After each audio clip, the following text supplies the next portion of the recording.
우리 하나님은 여러분을 너무나 사랑하십니다. 우리 예수 그리스도는 어제나 오늘이나 영원토록 동일하십니다. 우리 성령님 실제하시고 지금 이곳에 역사하십니다. 아멘. 오늘은 비교라는 제목을 가지고 말씀을 나누도록 하겠습니다. 여러분은 비교라고 하면 어떤 게 떠오르십니까? 비교라고 하면 떠오르는 이미지가 있으십니까? 흔히 한국에 이런 속담이 있습니다. 사촌이 땅을 사면 배가 아프다. 배를 지금 만지시고 계신데, 사촌이 땅을 사면 배가 아픕니다. 사촌이 땅을 사는데 왜 배가 아픕니까? 사촌이 땅을 사서 축하해 주기 위해 걸음으로 쓰라고 배가 아픕니까? 아닙니다. 질투와 시기심 때문입니다. 또 한국에 이런 용어가 있습니다. 엄치나 엄친딸. 한번 들어보셨습니까? 이건 엄마 친구 아들의 줄임말이라고 해요. 엄마 친구 아들, 엄마 친구 딸의 줄임말입니다. 그러니까 한국의 엄마들이 야, 엄마 친구 아들은 공부를 너무 잘해서 서울대에 갔다더라. 근데 넌 왜 그 모양이냐? 야, 엄마 친구 딸은 돈 많은 남자 만나서 결혼했다더라. 너도 방구석에서만 있지 말고 좀 나가서 좋은 남자 만나. 뭐 이런 말을 많이 하다 보니 사람들이 아니 도대체 엄마 친구 아들, 엄마 친구 딸은 누군데 이렇게 다 잘났을까라고 해서 엄치나 엄친딸이라는 용어가 생겼다고 해요. 우리는 사실 내가 모르는 사이에 이러한 비교 의식에 사로잡힐 때가 굉장히 많습니다. 특히 페이스북이나 인스타그램이 같은 SNS가 발달한 이 시대에는 너도 나도 쉽게 비교 의식에 사로잡히게 됩니다. 왜냐하면 사람들은 자신의 삶에서 정말 몇 번 되지도 않는 가장 좋은 성취나 행복한 모습들만 SNS에 올리기 때문입니다. 계속 이렇게 스마트폰만 보는 거예요. 당연히 이 SNS에 올리는 사람도 힘든 일, 좌절, 슬픔이 그의 인생 가운데 아마 많이 있었을 것입니다. 근데 SNS를 통해 좋은 면만 보는 우리는 자신의 비참한 삶의 모습에 상대적 박탈감, 질투, 시기심, 좌절들을 느끼고 또 이러한 비교 의식이 더욱 고조가 되면 어느 순간 자기는 쓸모없고 흠이 많은 사람으로 인식하게 된다는 것입니다. 이런 일들이 계속적으로 반복되면 어떻게 됩니까? 쉽게 우울증에 빠지고 심지어 자살로도 이어질 수 있는 확률이 높다는 것입니다. 여러분도 아시겠지만 한국의 우울증은 OECD 국가 중에서 1위를 차지하고 있고 심지어 자살률도 1위입니다. 이렇게만 놓고 보면 감이 잘 안 오니까 구체적으로 설명해 드리겠습니다. OECD 국가의 평균 자살률이 10만 명당 11.1명인데 한국이 10만 명당 23.6명입니다. 10년 동안 꾸준히 12,000명에서 15,000명 정도가 자살했습니다. 그러니까 2시간에 3명씩 자살하는 것입니다. 오늘 우리가 금요 예배를 드리는 동안에 3명이 자살하는 겁니다. 매일 40명입니다. 그러니까 매일 고속버스 탑승객 전원이 자살하는 겁니다. 한 달에 1,200명입니다. 그러니까 매달 300세대 아파트 전 주민이 자살하는 겁니다. 8개월마다 10,000명입니다. 그러니까 8개월마다 울릉도 전 주민수만큼 자살하는 것이고 또 1년에 약 15,000명, 1년마다 제주도의 서귀포시 전 주민수만큼 자살하는 것입니다. 이렇게 들으니까 정말 심각하지 않습니까? 이렇듯이 비교 의식은 우리의 자존감을 낮추고 우울증과 자살에 이를 확률을 높인다는 것입니다. 그러니까 다시 말하면 모든 불행은 비교에서 온다는 것입니다. 여러분 동의하십니까? 그렇기 때문에 오늘 첫 번째로 여러분들과 나누는 메시지 바로 이것입니다. 우리를 망하게 하는 악한 영의 가장 큰 무기는 비교 의식이다. 한번 따라하겠습니다. 우리를 망하게 하는 악한 영의 가장 큰 무기는 비교 의식이다. 그렇습니다. 이것이 비교 의식은 악한 영이 사용하는 가장 주된 무기 중에 하나라는 것입니다. 오늘 본문인 사무엘상 16장 13절 14절은 특별히 다윗에게 여호와의 영이 임하고 사울에게서는 여호와의 영이 떠나고 악령이 임한 사건을 대조적으로 보여주고 있습니다. 13절 사무엘이 기름 뿔병을 가져다가 그의 형제 중에서 그에게 부었더니 이날 이후로 다윗이 여호와의 영에게 크게 감동되니라. 사무엘이 떠나서 라마로 가니라. 여호와의 영이 사울에게서 떠나고 여호와께서 부리시는 악령이 그를 번뇌하게 한지라. 성경의 이야기를 계속 살펴보면 다윗은 이러한 악령으로 번뇌하는 사울을 위해 고용된 단지 수금을 타는 사람이었습니다. 그런데 이 다윗이 골리앗도 쓰러뜨리고 군대의 장이 되어 점점 사람들의 신임을 얻으니까 어떻게 되었습니까? 사울이 불쾌하여 자신과 다윗을 비교하기 시작합니다. 사무엘상 18절 6절에서 10절까지 한번 보도록 하겠습니다. 무리가 돌아올 때 곧 다윗이 블레셋 사람을 죽이고 돌아올 때에 여인들이 이스라엘 모든 성읍에서 나와서 노래하며 춤추며 소고와 경쇠를 가지고 경쇠가 뭐죠? 아무튼 다양한 악기를 가지고 왕 사울을 환영하는데 여인들이 뛰놀며 노래하여 이르되 사울이 죽인 자는 천천히요 다윗은 만만히로다 한지라. 사울이 그의 말에 불쾌하여 심히 노하여 이르되 다윗에게는 만만을 돌리고 내게는 천천만 돌리니 그가 더 얻을 것이 나라 말고 무엇이냐 하고. 여기 보시면 사울이 내게는 이라고 하는데 혹시 여러분 주변에 근데 나는 이러한 용어를 자주 사용하는 분 계십니까? 근데 나는 야, 그 친구가 대학에 합격했대. 아 그래? 근데 나는 야, 저번에 친구들이랑 어디 놀러 갔다 왔어. 아 그래? 근데 나는 이 친구 선물 사려고 하는데 뭐 살까? 아 그래? 근데 나는 야, 그 사람 차 바꿨대. 아 근데 나는 그 친구 결혼한대. 근데 나는 여러분 이런 사람들의 특징이 무엇입니까? 자신이 아니라 다른 사람을 주목하고 있는 것입니다. 계속해서 말씀 보겠습니다. 그날 후로 사울이 다윗을 주목하였더라. 이제 계속 다윗만 보이는 겁니다.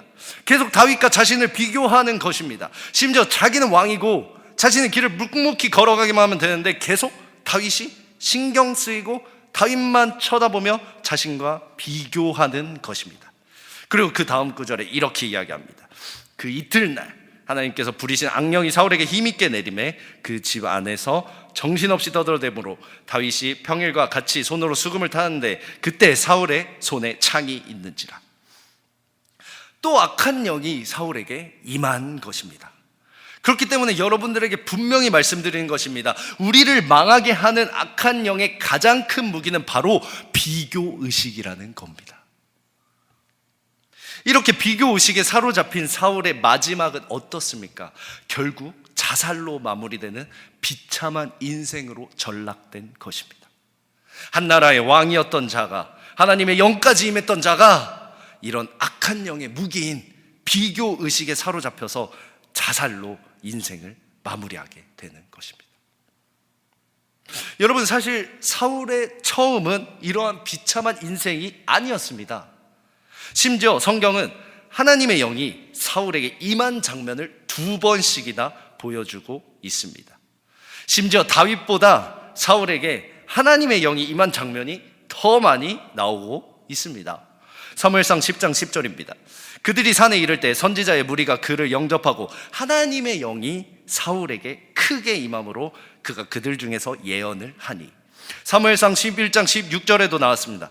사울이 이 말을 들을 때 하나님의 영에게 크게 감동됨에 그의 노가 크게 일어나. 성경은 분명히 하나님의 영이 사울에게 임했다고도 하고 이러한 성령의 능력에 힘입어 왕이 되었다고 합니다. 하지만 사울의 결말은 어떻게 됩니까? 자살입니다. 정말 끔찍하지 않습니까? 그런데 다윗과 사울에게 임한 하나님의 영의 차이를 살펴보면 하나님의 영이 다윗에게 임한 사건은 오직 한 구절만 나와 있습니다. 오늘 본문 13절입니다. 사무엘이 기름 뿔병을 가져다가 그의 형제 중에서 그에게 부었더니 이날 이후로 다윗이 여호와의 영에게 크게 감동되니라. 사무엘이 떠나서 라마로 가니라. 여러분, 사울에게 임한 하나님의 영과 다윗에게 임한 여호와의 영의 차이 무엇입니까? 여기서 우리가 주목해야 될 단어 바로 이날 이후로입니다. 자, 따라하겠습니다. 이날 이후로. 이것은 지속성을 의미합니다. 그러니까 이날 이후로 다윗이 여호와의 영에 지속적으로 감동되었다는 것입니다. 지금 저자는 의도적으로 다윗에게 하나님의 영이 임한 13절과 사울에게서 하나님의 영이 떠난 14절을 순서대로 배치해서 우리에게 보여주고 있습니다. 여러분, 이 성경 저자의 의도가 보이십니까? 사울은 분리된, separate된 두 번의 하나님의 영이 임한 사건을 경험하였고, 그 두 번의 독립된 사건은 이것이 일시적인 사건이고 지속적인 사건이 아니라는 것을 의미합니다.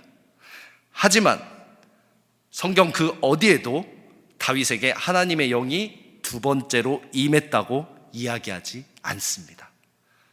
성경은 다윗에게 두 번째로 하나님의 영이 임했다는 것을 말할 필요가 없습니다. 왜냐하면 그는 매일매일의 삶에서 수금을 타며 하나님을 찬양하며 150편의 시편 중에 73편을 쓰면서 지속적으로 성령 충만의 삶을 살아냈다는 것입니다.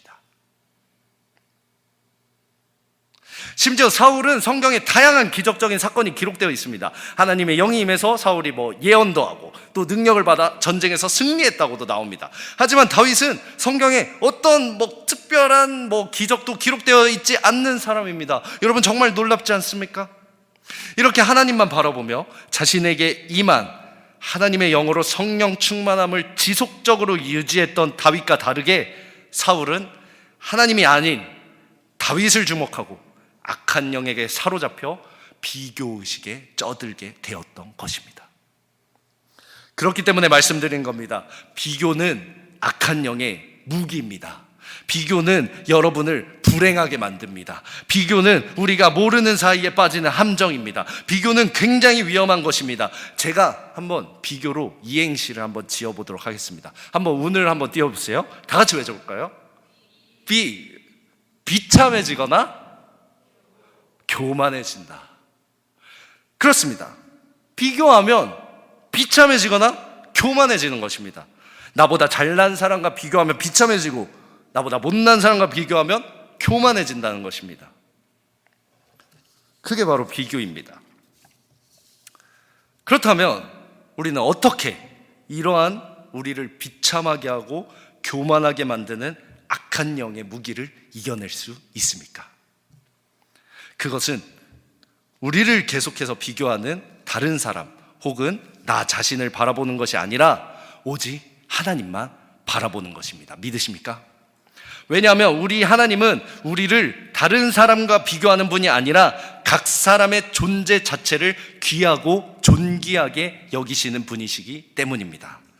부러움이라는 감정은 결국 나의 자아가 단단해지면 흐려지는 것입니다. 우리는 하나님을 바라봄으로써 우리의 신앙적 정체성을 단단하게 해야 하는 것입니다. 그렇기 때문에 오늘 두 번째 메시지는 바로 이것입니다. 하나님은 우리를 다른 사람과 비교하는 분이 아니라 각 사람의 존재 자체를 귀하고 존귀하게 여기시는 분이다. 여러분 동의하십니까? 사람들은 여러분의 결함 혹은 실수로 여러분을 평가합니다. 그리고 그 실수가 여러분 자신이라고 이야기합니다. 하지만 이 시간 선포합니다. 하나님은 실수가 없으신 분이십니다. God makes no mistakes. 하나님은 여러분을 실수로 만들지 않았습니다. 여러분은 하나님의 형상을 가진 존재들입니다. 하나님은 여러분을 창조하시고 매우 좋았다고 말씀하셨습니다. 하나님은 여러분에게 충분하다고 말씀하십니다. 여러분은 잘못되거나 틀리지 않았습니다. 여러분은 하나님의 형상으로 창조된 다르고 독특하고 특별한 특별한 존재들입니다. 여러분, 하나님의 걸작품, 하나님의 마스터피스라는 것입니다. 에베소서 2장 10절은 이렇게 이야기하고 있습니다. 우리는 그가 만드신 바라 그리스도 예수 안에서 선한 일을 위하여 지으심을 받은 자니 이 일은 하나님이 전에 예비하사 우리로 그 가운데에서 행하게 하려 하심이라. NLT 영어 성경은 이 말씀을 이렇게 번역했습니다. For we are God's masterpiece. 우리는 하나님의 masterpiece라는 것입니다. 우리 옆 사람에게 이렇게 한번 얘기해 볼까요? 당신 하나님의 masterpiece입니다. 우리는 끊임없이 남들과 자신을 비교하고 부러워합니다. 사람은 끊임없이 남들과 비교합니다. 여러분, 혹시 가수 장기하 씨의 노래 중에 부럽지가 않아라는 노래 아십니까? 잘 모르세요? 제가 말씀해 드릴게요. 그 가사가 이렇게 이야기합니다. 야, 너네 자랑하고 싶은 거 있으면 얼마든지 해. 난 괜찮아. 왜냐면 나는 부럽지가 않아. 한 개도 부럽지가 않아. 뭐 이런 노래인데, 이 노래 안에 이런 내용이 있습니다. 상대방에게 10만 원이 있고 나한테 100만 원이 있으면 아마 10만 원을 가진 상대방이 저를 부러워할 것입니다. 맞지 않습니까? 근데 나 또한 행복하지 않습니다. 왜냐하면 나는 1000만 원 가진 사람을 부러워하고 있기 때문입니다. 그러니까 이 노래가 뭘 말하고 있냐면 이렇게 우리는 끊임없이 비교하고 부러워하는 것입니다. 여러분, 하지만 우리가 하나님 앞에 서면 내가 10만 원을 가지고 있던 100만 원을 가지고 있던 1000만 원을 가지고 있던 상관없습니다. 왜냐하면 하나님은 여러분을 다른 사람들과 비교해서 평가하는 것이 아니라 여러분이 세상에 둘도 없는 오직 한 사람이라는 것으로 평가하고 바라보시기 때문입니다. 그렇기 때문에 여러분에게 말씀드리는 겁니다. 여러분은 베스트가 되기 위해 남들과 계속 비교하고 자기 자신을 비참하게 만드는 것이 아니라 하나님 앞에서 only one이 되어야 하는 것입니다. 믿으십니까? 여러분, 흔히 커플들이 드라마를 볼 때 이런 상황들이 종종 발생합니다. 여자친구 혹은 와이프가 이렇게 물어보는 겁니다.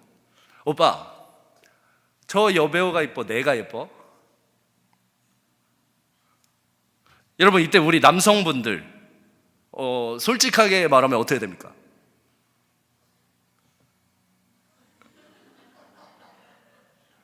그날 저녁은 밥에 김치만 먹어야 되는 거. 편하게 잠을 잘 수 없습니다. 그래서 우리 남성분들 대부분 어떻게 대답합니까? 에이, 당연히 너가 더 이쁘지. 근데 여러분, 솔직히 TV에 나온 여배우가 이쁩니까? 여러분, 와이프가 이쁩니까? 당연히 여배우가 이쁩니다. 와이프가 이 설교 보면 안 되는데.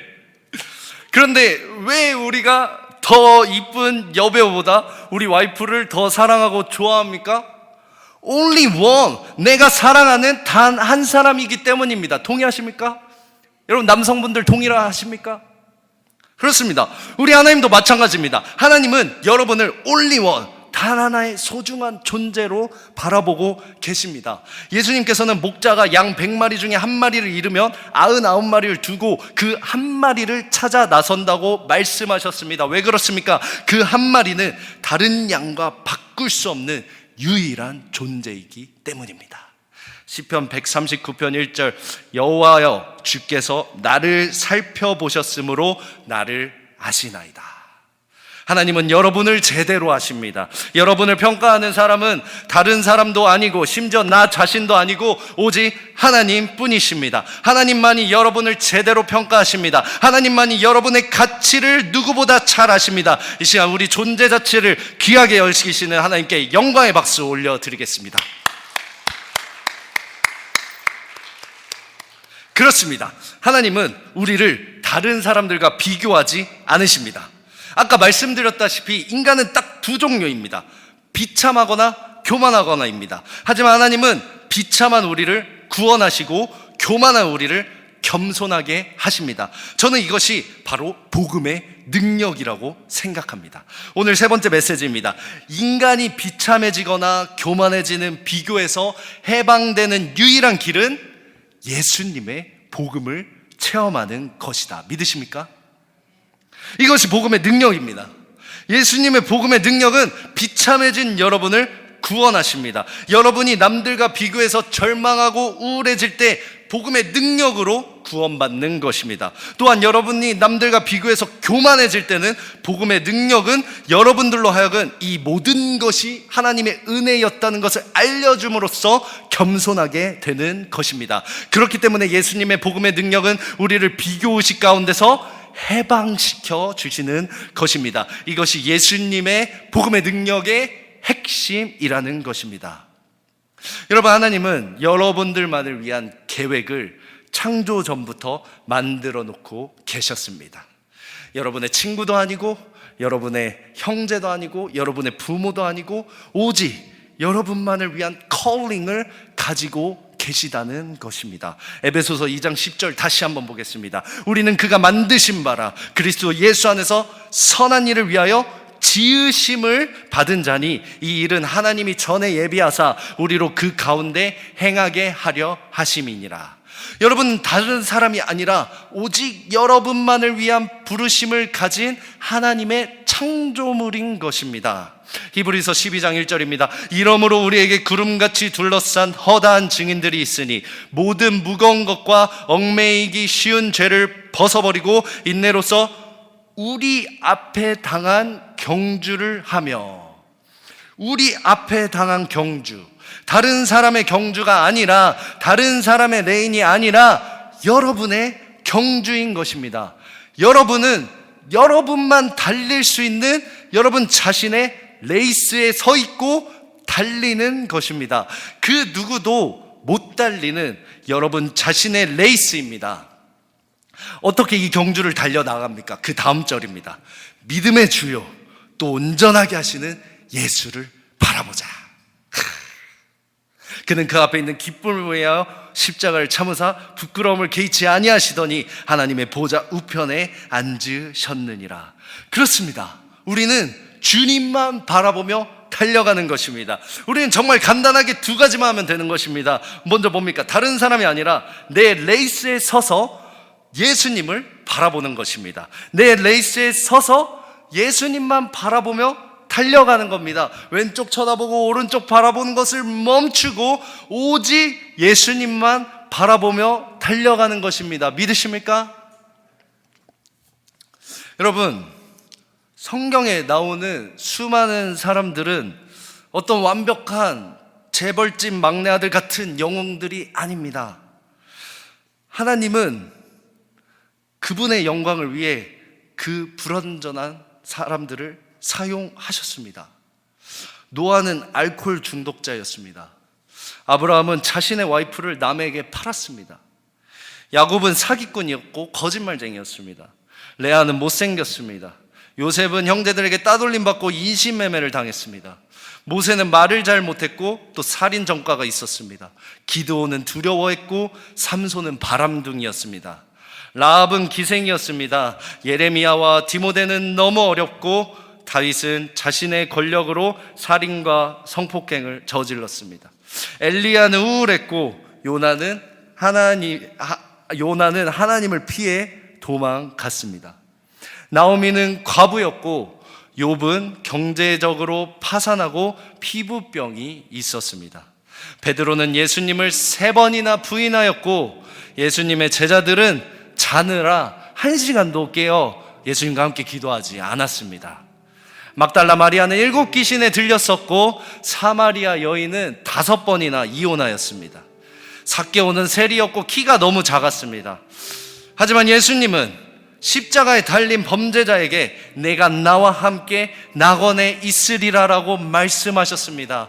여러분, 하나님은 이러한 최고가 아닌 완벽하고 거룩한 자가 아닌 죄인들을 통해 하나님의 영광을 드러내셨습니다. 그렇기 때문에 여러분들에게 선포합니다. 이 시간 다른 사람들과 나 자신을 비교하는 것이 아니라 오직 내 앞에 당한 경주를 하며 믿음의 주여 온전하게 하시는 예수를 바라보시기 바랍니다. 그분은 여러분을 통해 당신의 영광을 드러낼 것입니다. 악한 영의 무기인 비교의식에 사로잡히는 것이 아니라 우리를 유일하고 존귀하게 여기시는 하나님을 바라보며 복음의 능력으로 모든 비교의식에서 해방되는 여러분들 되시기를 주님의 이름으로 축원합니다.